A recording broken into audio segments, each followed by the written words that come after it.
नमस्कार शेतकरी बंधूंनो, मी ज्ञानेश्वर चिकणे। आज आहे 20 नोव्हेंबर 2025। तर पहा, आता 21 तारखेपासून राज्यामध्ये बऱ्याच ठिकाणी, त्यामध्ये छत्रपती संभाजीनगर, जालना जिल्हा, हिंगोली जिल्हा, त्याचबरोबर परभणी जिल्हा, बीड जिल्हा, लातूर जिल्हा, धाराशिव जिल्हा, तसेच वाशिम जिल्हा, हिंगोली, अमरावती, अकोला, बुलढाणा, तसेच विदर्भामध्ये, तसेच नाशिक विभागापर्यंत, नाशिक विभागामध्ये धुळे, जळगाव, तसेच नाशिक, अहिल्यानगर, पुणे या भागामध्ये पाऊस सांगणाऱ्यांनी आता पाऊस दाखवावा। किती तारखेला दाखवा? 25 तारखेपर्यंत दाखवा। त्यांना सूट, माझे 2 दिवसाची सूट आहे। त्यांनी 21-22 पासून पाऊस सांगितलेला आहे। 21 तारखेला ठीक आहे, 2 दिवस सूट, पुढे 2 दिवसाची तारीख दिली। त्यांनी पाऊस दाखवावा। आणि माझ्या अंदाजामध्ये तो तुम्हाला मी ह्याच्या अगोदरच 4 ऑक्टोबर पासून सांगितलेलं आहे की पाऊस कसा राहणार आहे। ते तुम्ही आता मागची व्हिडिओ पहा, कारण डबल तेच रिपीट करणं योग्य नाहीये। आणि कालचा अंदाज तुम्ही पहा, परवाचा अंदाज पहा, या अंदाजामध्ये मी काय सांगितलं आणि थंबनेलमध्ये सुद्धा काय दिलेलं आहे। तर हा अंदाज तोडकरचा अंदाज आहे। आणि त्याचबरोबर तमाम महाराष्ट्रामधल्या सर्व म्हटलं तरी हरकत नाहीये,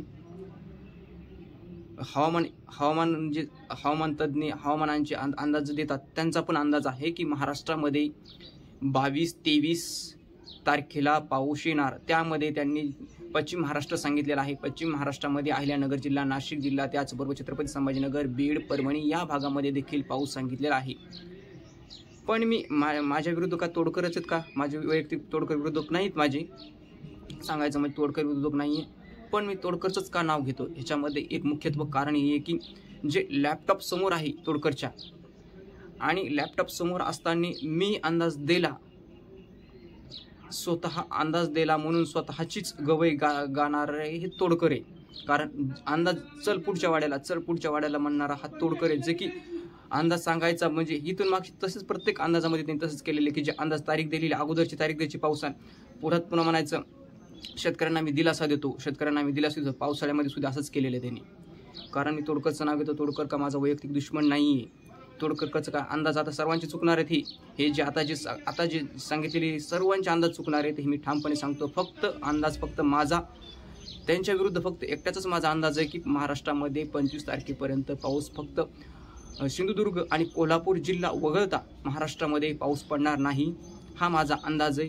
आणि गेले 3 वर्षापासून सलग अचूक अंदाज देतो मित्रांनो, सलग 3 वर्षापासून एकही अंदाज चुकीचा दिलेला नाही। आणि असे ज्यावेळेस विपरीत अंदाज, सर्वांच्या विपरीत अंदाज मी केव्हा म्हणतो की जे अशी वर्षातून 2-3 वेळेस वर्षातून 2-3 वेळेस अशा येतात की जे की सर्वांच्या विपरीत अंदाज देण्याची सुद्धा त्यामध्ये ही येते, टाइम येतो। ह्या वर्षीच ही 3री वेळेस सर्वांच्या विपरीत अंदाज देण्याचे, म्हणजे सगळे त्याच्यामध्ये आले की ज्यांनी सर्वांनी पाऊस नाही म्हणलं तर आपण पाऊस आहे म्हणून सांगायचा, किंवा पाऊस त्यांनी आहे म्हटला तर आपण नाही म्हणून सांगायचा, आणि त्यांनी जर पाऊस नाही म्हणलं तर आपण आहे म्हणून सांगायचे, त्याला विपरीत म्हणतात। म्हणजेच मॅप सहित, जे की मॅपने सुद्धा या IMDने सुद्धा पाऊस दाखवलेला होता पश्चिम महाराष्ट्रामध्ये, तसेच सर्व आपल्या अभ्यासकांनी सुद्धा पाऊस दाखवला होता। पण मी तोडकरचंच का नाव घेतो? कारण ते ज्यांनी पाऊस सांगितलेला आहे, की बरेच जणांनी पाऊस सांगितलेला आहे, पण त्यांचं कसं की मॅप वाईज सांगतात की त्याच्यामध्ये पाऊस येऊ शकतो मॅप वाईज, आणि ते दररोज सांगतात की मच्छिंद्र बांगर साहेब असतील, ते पण डेली सांगतात की अशा पद्धतीचं होणार। त्यांना मी अजिबात चूक मानत नाही। किंवा दीपक साहेब असतील, त्यांना सुद्धा मी चूक मानत नाही, कारण ते सांगतात की मॅप वाईज, मॅपने जे दाखवलं ते सांगतात, ते म्हणतात त्या मॅपने जे दाखवलेलं आहे ते तसेच म्हणतात। पण हे तोडकरचं तसं नाही आहे। मॅपनं दाखवलेलं असलं, मॅपवरच पाहून तोडकर म्हणतो, पण स्वतःवर ओढून घेतो की जे म्हणतो फक्त मीच सर्वांच्या विपरीत अंदाज दिला, बघा सर्वच, अशी त्याची पद्धत आहे। त्याच्यामुळे मी तोडकरला मी नाव घेत आहे। आणि जे आपले शेतकरी कळव्याचे जे आपले यूट्यूबर्स आहेत महाराष्ट्रामधले खूप आहेत, त्यांनी सुद्धा ह्याच्यामध्ये जे चुकीचा अंदाज देतात त्यांना सुद्धा तुम्ही ह्याच्यामध्ये त्यांना सुद्धा टार्गेट करा, ओळखा तुम्ही कोण आहे चुकीचं। ह्याच्यामुळे शेतकऱ्यांचं खूप नुकसान होतंय सध्या। आणि जर पाऊस जर आला तर महाराष्ट्रामध्ये फक्त मीच असेल की एवढा एकटा टार्गेटवर येणार, की मला सुद्धा असं कुठं तोंड दाखवणं असं करणार नाही, अशी परिस्थिती म्हणा. ही मला पुढचं सुद्धा माहिती आहे. पाऊस आला तर बघा मग एकटा, आणि ज्यावेळेस सर्वांसोबत सगळे मिळून जे असतात त्यावेळेस त्यांना कुठलीही भीती नसती. सर्वांसोबत मिळून जे खायचं, सर्वांसोबत मिळून जे राहायचं असतं त्यांना कुठली भीती. चुकलं तर चुकलं, आलं तर आला, मीच आला असं म्हणणं असते. हे तुम्ही सत्य तारका शेतकरी मित्रांनो.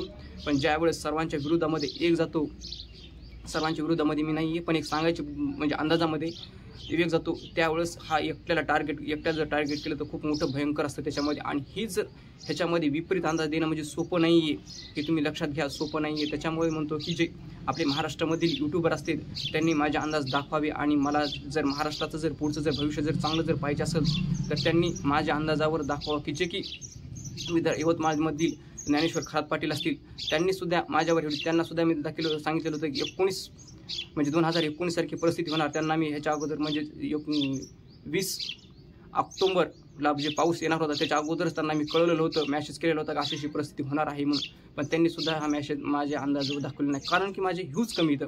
स्वतःचा फायदा होणार, त्यांचा माझा फायदा होईल, त्यांनी जर ह्यूज दाखवलं तर माझा फायदा होईल, ही प्रत्येकाची ही भावना असते.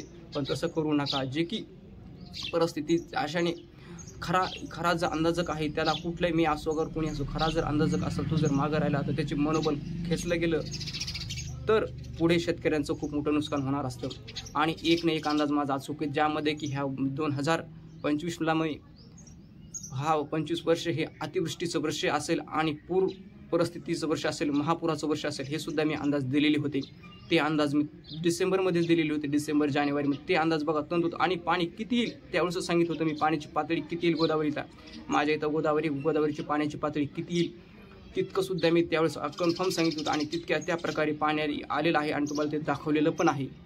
आणि ह्याच्यापेक्षा अचूक अंदाज काय सांगायचं तुम्हाला, का किती द्यायचा अचूक अंदाज, ह्याच्यापेक्षा अचूक अंदाज, ह्याच्यापेक्षा मला पुढे अचूक अंदाज देताच येत नाही आहे. हे पण मी सांगतो, जे पाणी येणार आहे त्यावेळेसच मी सांगितलं तितकं पाणी येणार आहे म्हणून ह्या वर्षी. आणि किती तारखेला येणार तारखेसहित सांगितलेलं होतं. त्याच्यामध्ये 1-2 दिवसाची तारीख मागं पुढे होऊ शकते, कारण मी काय देव नाही आहे, हे तुम्हाला माहीत आहे आणि मलाही माहीत आहे त्याच्यामध्ये.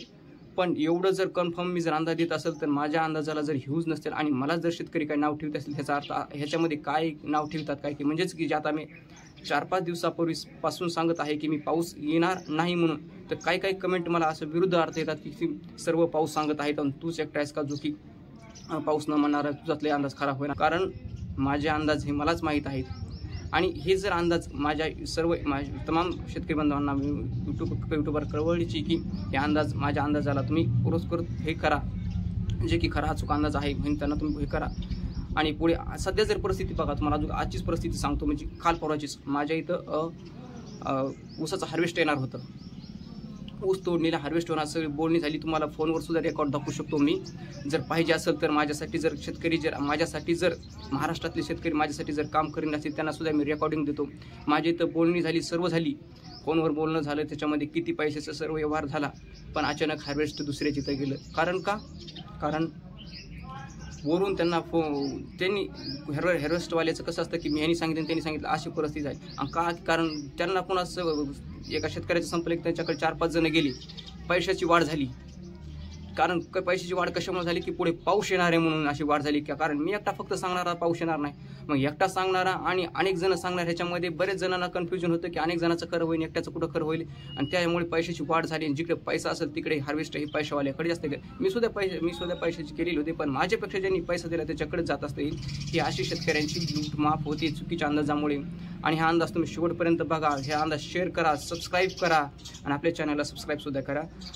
आणि जे आपले शेतकऱ्यांचे कळू आहेत त्यांनी सुद्धा माझा अंदाज दाखवावा. पाऊस पुढे येणार नाही. आणि फक्त कोल्हापूर, सिंधुदुर्ग या जिल्हा वगळता राज्यामध्ये कुठेही 25 तारखेपर्यंत पाऊस येणार नाही, थंडी राहणार आहे. तर हा झाला आपला अंदाज. तर आपल्या चॅनलला अजून परत सांगतो, सबस्क्राईब केली नसेल तर सबस्क्राईब करा, शेअर करा, गावातील ग्रुपवर शेअर करा. धन्यवाद.